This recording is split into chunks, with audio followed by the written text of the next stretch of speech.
Emekli maaşımla geziyorum. Emekli maaşınla. Sana bu kritik soruyu soracağım.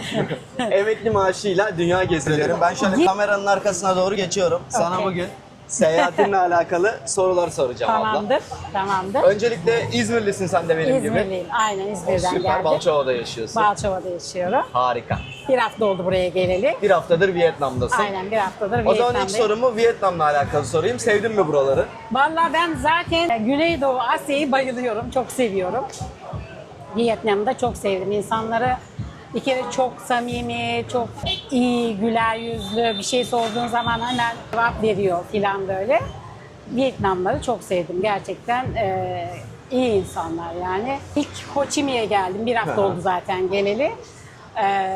Ho Chi Minh diyorlar galiba Aynen, burada. buranın kurucu lideri Ho Chi Minh. Aynen, aynen bu Aynı zamanda ülkede. abla orası Saigon da diyorlar kimileri. Eski ismi galiba ismi Saigon, evet. Saigon'muş. Ho Chi Minh olduktan sonra bu ülkenin kuruculuğunu yaptıktan sonra sanırım buranın ismini değiştirmişler. Onun Aynen. ismiyle ismini koymuşlar. Maddi olarak peki nasıl buldun Ayşe abla? Vietnam sence Çok ucuz. uygun geldi değil mi? Gerçekten yani diğer gittiğim ülkelere göre çok ucuz. Hani bence en ucuz yer diyebilirim. Kamboçya ucuzdu. Ben 2017'de gittim Kamboçya'ya. Orası ucuz da şu an nasıl oldu bilmiyorum ama Üzerinden zaman geçmiş hala. üzerinden bayağı zaman geçti. Ben 2017'de başladım sırt çantamla gezmeye. Bazı zamanlarda oğlumla, bazı zamanlarda kendi yalnız başıma geziyorum. İlk olarak 2017'de oğlum dünya turuna çıkmıştı. İşte otostopla dünya turuna çıkmıştı bir arkadaşıyla. Onlar birkaç ay böyle devam ettiler. Sonra ben de çok istiyorum Sen de istiyorsun. normalde. Sonra bir gün dedim ki ona, ben de gelebilir miyim sizinle? Ondan sonra gel anne dedi. Dedim arkadaşına sor. Çünkü onlar gençler sonuçta birlikte yola çıktılar. Beni istemeyebilirler haklı olarak tabii ki. Dedim arkadaşına sor. Eğer isterse ben de sizin gibi nasıl geziyorsanız otostop. İşte temple'larda falan çok yaptık mesela onlar hani. Onlar gibi ben de 6 ay otostopla Güneydoğu Asya'yı gezdim. Arkadaşına o da sordu. Tabii ki gelsin demiş. Ben zaten 2010'dan beri böyle dağcılıklarla uğraşıyorum. Dağcılık kulüpleriyle işte kamptır. Hani öyle bir şeyim yok. Ne derler konfor alanı dışına çıkamamak gibi bir durumum yok. Konfor benim için çok da önemli değil yani. Önemli olan gezmek, görmek, dünyayı keşfetmek ya da ülkeleri keşfetmek, insanları, kültürleri görmek benim için çok önemli. Sen zaten düşük bütçeli bir şekilde geziyorsun. Kesinlikle tabii ki. Emekli maaşımla geziyorum. Emekli maaşınla. Sana bu kritik soruyu soracağım. Emekli maaşıyla dünya gezilir mi? Gezilir. Yani şöyle gezilir. Gezmek isteyen gezebilir. Gezmek istemeyen gezmeyebilir. Çünkü ucu açık bir bu gezi olayı. Peki hani ben hostelde kalamam. İşte ben otel kullanmak isterim. Ya da hostel dediğimiz şey zaten bir odanın içinde bazen 6, bazen 8 ranzalı yerler oluyor biliyorsun. Bunlar uygun fiyatlı. Evet. Biz bunları tercih ediyoruz. Artı ben yani daha önce kullanmış olduğum Couchsurfing vardı. Bunlar da kullanabilir insanlar eğer gezmek isteyen insanlar. Bu da işte ülkeler arasında gezen kişileri misafir eden bir site, bir şey. Ben de evimde çok misafir kabul ettim. Artı ben de gittiğim ülkelerde misafir oldum ve bundan dolayı şu an gerçekten aile gibi gördüğüm, gerçekten aile gibi olduğumuz çok ülkede insanlar var. Onların evinde kaldım ondan sonra. Onlar olmasa da farklı insanlar. Ayşe abla şöyle bir mola veriyoruz buradan. Okay. Ben tuzlu kahve genelde içiyorum. Sana da tavsiye ederim eğer. Ama farklı alternatifler de var. Olabilir. Deneyelim. Tamam. Yani yeniliklere açığız. Tamam, okey. Tuzlu soğuk kahve. Şimdi tam sohbetin böyle en güzel kısmında arkadaş geldi. Tuzlu kahve burada meşhur Ayşe abla. Bir de Deneyelim. yumurtalı var aynen. Biz Deneyelim. bugün tuzluyu deneyeceğiz. Güzel bir kafedeyiz. Burası böyle Vietnamlı gençlerin daha çok tercih ettiği bir kafe. keyifli Güzel valla. ama çok böyle otantik bir kafe Ambiyansı gerçekten. falan da çok güzel. Gerçekten Zaten çok Vietnam güzel. kahve anlamında dünyada 2. sıradaymış. Evet öyle duymuştum ben Burada de. bayağı kahveler güzel. Birazcık ağır sadece. Günde bir tane. Bence Yeter. kafi, yeter. Thank you. Şimdi abla sana şey... Bu arada teşekkür ediyorum. Gökberk'in annesi ısmarlamış kahveleri. Ben asla şey yapmak Afiyet istemedim olsun ama ya. o ısrar etti. Nuray Hanım'a çok teşekkür ediyorum bu Anne, arada. teşekkür ederiz sana. Çok teşekkür ederiz kahveler için. Çok mersi. Şeyi sorayım Ayşe abla sana. Tek başına gezmenin peki zorlukları sence? Valla ben hiç zorluk göremedim. Ben 2019'du. 40 gün Japonya'da kaldım, 40 gün Kore'de kaldım, 30 gün Tayvan, işte Hong Kong bir o kadar.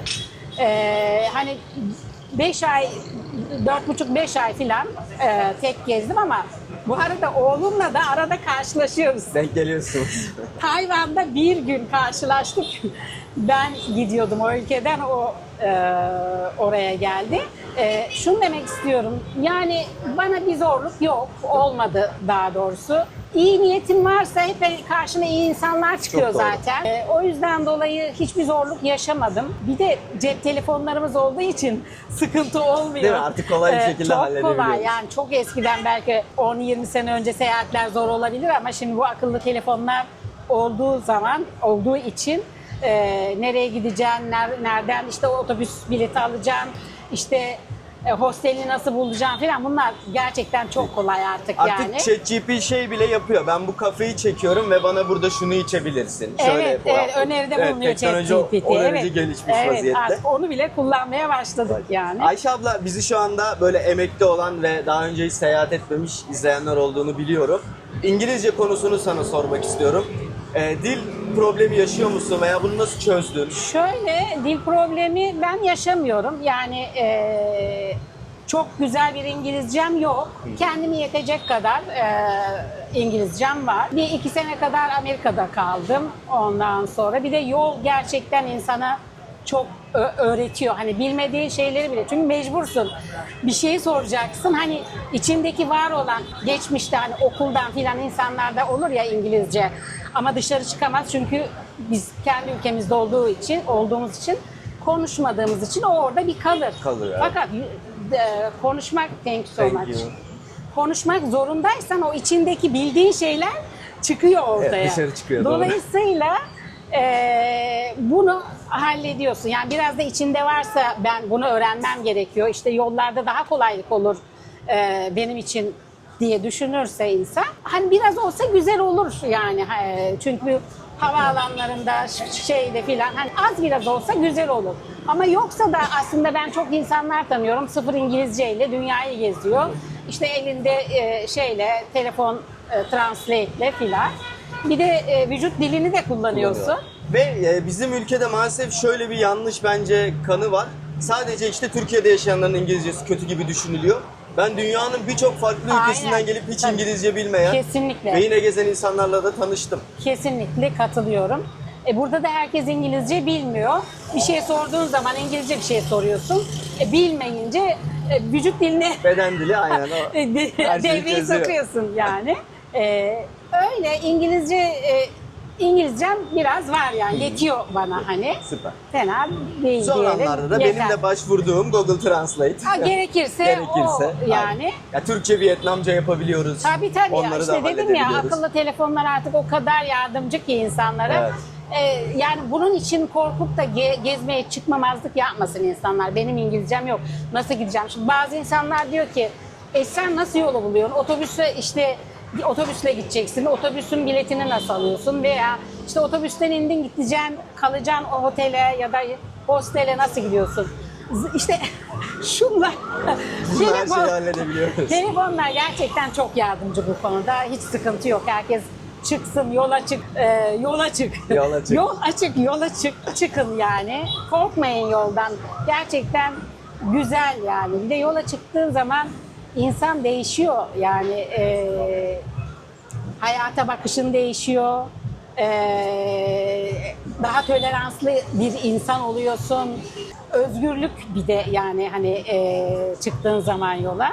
Güzel yani, ben çok memnunum. Evet. Tek başına gezmekten, bazen de dediğim gibi oğlumla çıkıyorum ama şu an bugün Bir hafta oldu ben buraya geleli. Yalnız geldim ve yalnız ilerleyeceğim.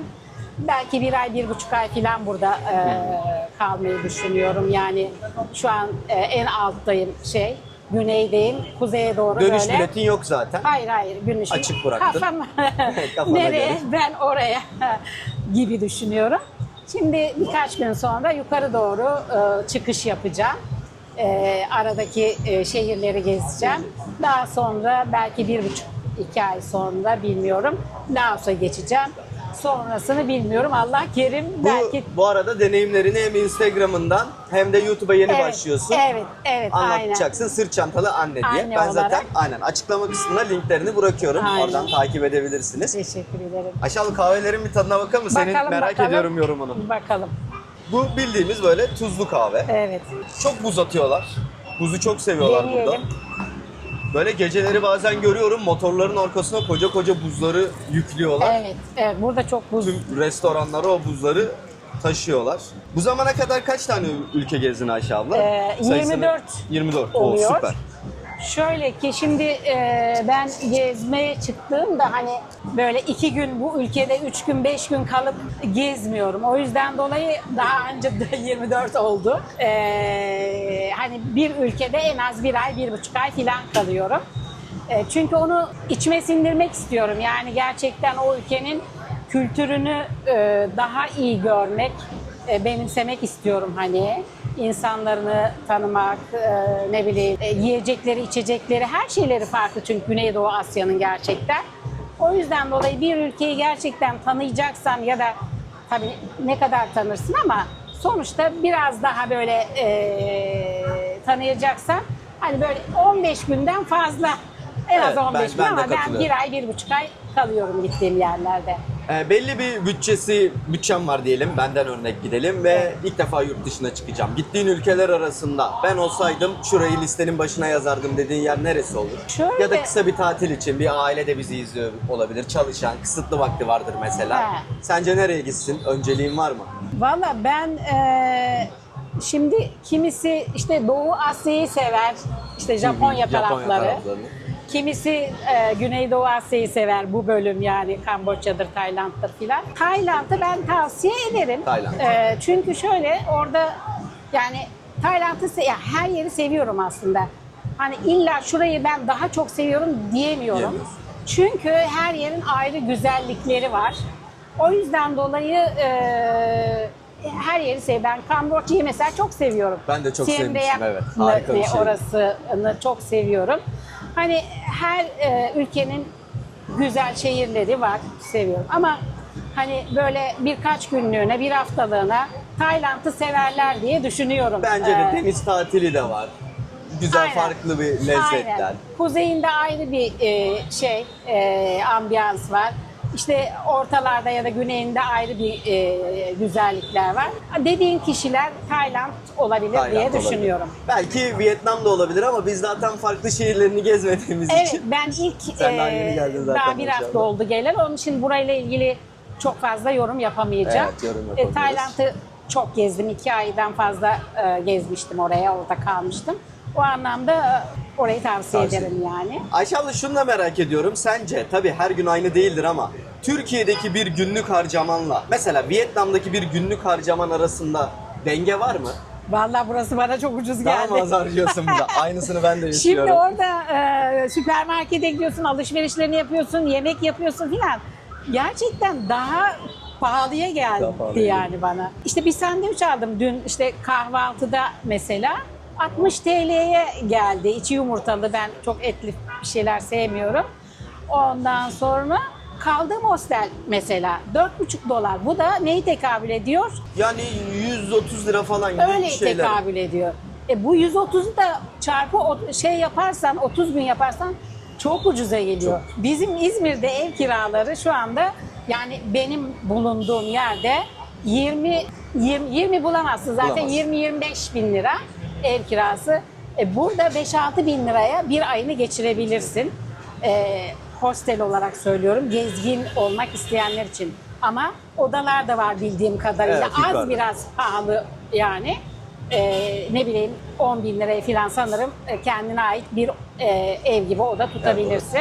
Yani bizim ülkemizden burası daha ucuz. Yiyecek içecek açısından da çok ucuz yani. Evet, bir tek pahalı olarak benim gördüğüm ki o da ithal geldiği için zeytinidir, peyniridir. Evet. Onlar da burada yüksek. Aynen öyle. Onlar da bizim ülkemizde Gerçekten Güneydoğu Asya'da hiç peynir çok zor buldum. Çok zor. O şeyde Tayland'da falan ara ara var azıcık küçücük böyle, o da çok pahalı.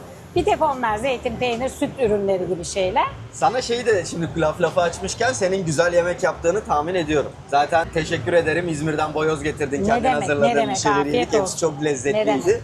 Yeme içme konusunda zorlanıyor musun? Hayır, Böyle gezerken. zorlanmıyorum. Şöyle ki ben ilk başladığım zaman, ilk Güneydoğu Asya'yı başladığım zaman Tayland'da biraz zorlanmıştım. Ama artık ben çok bu bölgelerde olduğum için alıştım yemeklerini ve de seviyorum. Hani ilk önceleri biraz zorlanmıştım. Şimdi tam tersi arıyorum bile. Değil mi? Severek yiyoruz. Bende de aynı şey durumu söz konusu. O şeyin, Kore'nin mesela bir şeyi var. Ne derler? Yosunlu böyle bir şeyi var. Ay ondan nefret etmiştim. Hatta ben daha Kore'ye gitmeden önce oğlum oraya gitmişti. O bana eve getirmişti. Ay dedim ne kadar kötü kokuyor bu filan demiştim. Sonra ben kendim gittim Kore'ye. Gene sevmedim ilk zamanlar. Daha sonra arar oldum. Aramaya başladın. Alışıyor insan yani ve de seviyor daha doğrusu. Benim sıkıntım yok yani. Asya'nın yemekleriyle ilgili hiçbir sıkıntım yok. Çok da seviyorum. Süper. Vallahi harika Ayşe abla. Onun dışında ne konuşabiliriz? Aklına gelen bir şeyler var mı? Ne konuşabiliriz? Senin eklemek istediğin bir şeyler olabilir. Vallahi- Yola çıkın diyorsun. Yola Ondan çıksınlar hemfikiriz. tabii ki. Yani genelde yani hatta benim yaşımda kadınlar yola çıkmak istiyorlar ama çıkamıyorlar, korkuyorlar. Hani illa bir arkadaş istiyorlar yanında. Halbuki gerçekten bir arkadaşa ihtiyaç yok yani. Bence yola çıkın. Dediğim gibi telefonunuzu elinize alın. O Her şeyi halledersiniz. o sizin yol arkadaşınız olacak zaten. Peki gelecek için planın ne Ayşe abla? Devam etmeyi düşünüyor musun seyahat etmeye? Valla 200'e yakın, 200 gibi galiba bu Ülke var. dünyada Evet. ülke var. Allah nasip ederse ve bana da sağlık sıhhat verirse Allah, ben bu 200 ülkeyi gezmek istiyorum. İnşallah. Maddiyatım da yeterli olursa tabii ki. Gelecek için Allah bana sağlık sıhhat versin. Başka Amin. da bir şey istemiyorum. Yollarda olayım. O yani. Zaten belli yaşa gelmişim. Emekli olmuşum. Bundan sonra gelecekle ilgili ne dileyebilirim, ne isteyebilirim? Sağlık ve gezmek. Aynen, ikisi. Onun dışında bir şey değil yani. Süper. Öyle. Harika. Emekli maaşıyla dünya geziliyor. Evet. Dünyayı geziliyor emekli maaşla. Tabii Belki birazcık- Japonya tarafları biraz pahalı. Onu diyecektim. Bazı ülkeler tabii ki de mesela Evet. Amerika Birleşik Devletleri yine Evet, oraya da yüksek gitmiştim, olabilir. orada kalmıştım. Tabii ki dolar kullanılıyor çünkü. Sonra Japonya bana Amerika'dan bile çok pahalı geldi gerçekten. Ama orada biraz birikmişim vardı benim. O yüzden dolayı göze alarak gittim, biliyorum. Ondan sonra yani o bölgeler biraz daha Doğu Asya bölgeleri, işte Japonya, Kore, işte Hong Kong tarafları biraz pahalı. Biraz pahalı, evet. Onda birazcık emekli maaşı zor olabilir ama bu Güneydoğu Asya gerçekten çok rahatlıkla birazcık da birikmiş olursa kenarında, hani aylık emekli maaşı yetmezse destekleme açısından, Evet, o da tabii önemli. evet yani olursa güzel olur, olması lazım bence. Bir de bana bazen soru geliyor işte, bir ay $1000 yeter mi? Ben hep aynı Çok cevabı para veriyorum. bence. Şimdi yettirmek isteyen Evet. çok rahat yettirir. Ama ben $1000 bir gecede de burada harcayabilirim. Kesinlikle.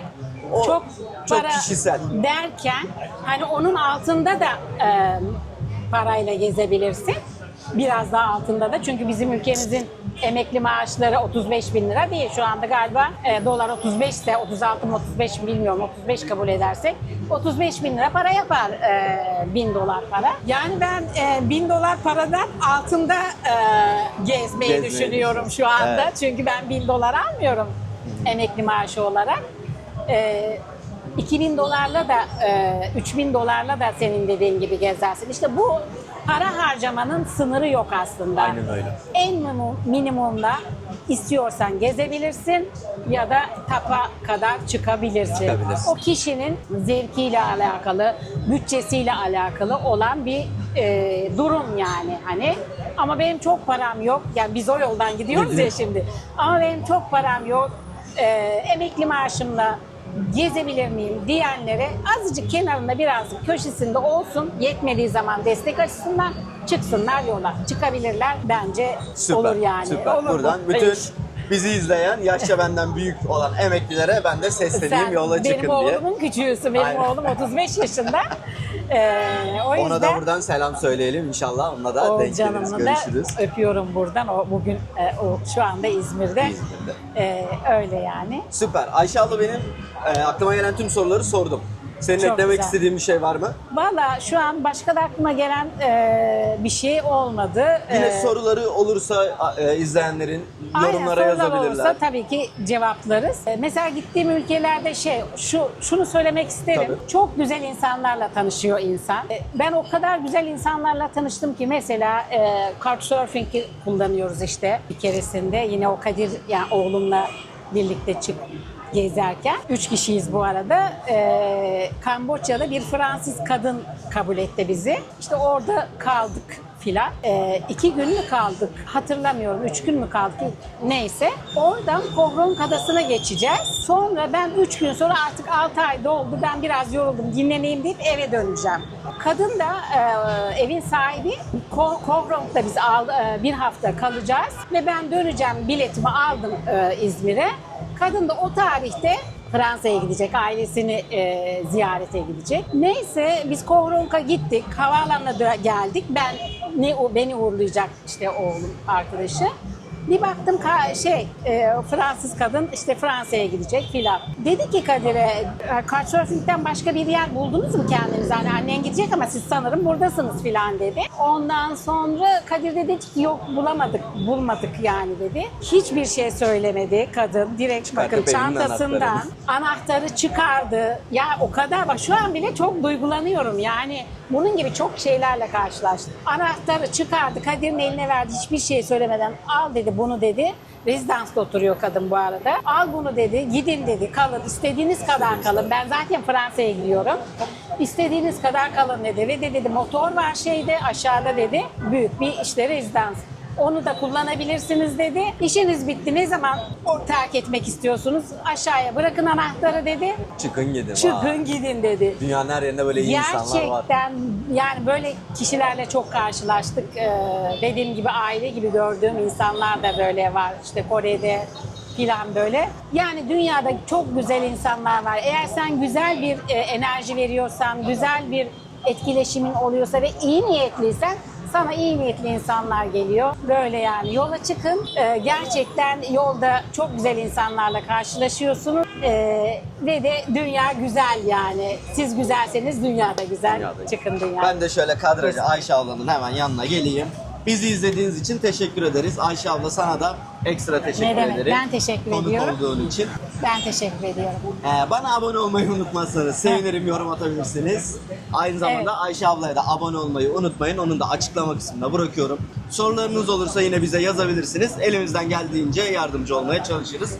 Vietnam'dayız. Vietnam'dan devam edeceğiz. Aynen öyle. Aynen öyle. Tekrardan teşekkür ederiz. Teşekkür Hoşça kalın. ediyoruz. İyi bakın kendinize. Hoşçakalın. Abone olmayı unutmayın. Unutmayın. Gökberk'e. Ve yorum yazmayı da unutmayın.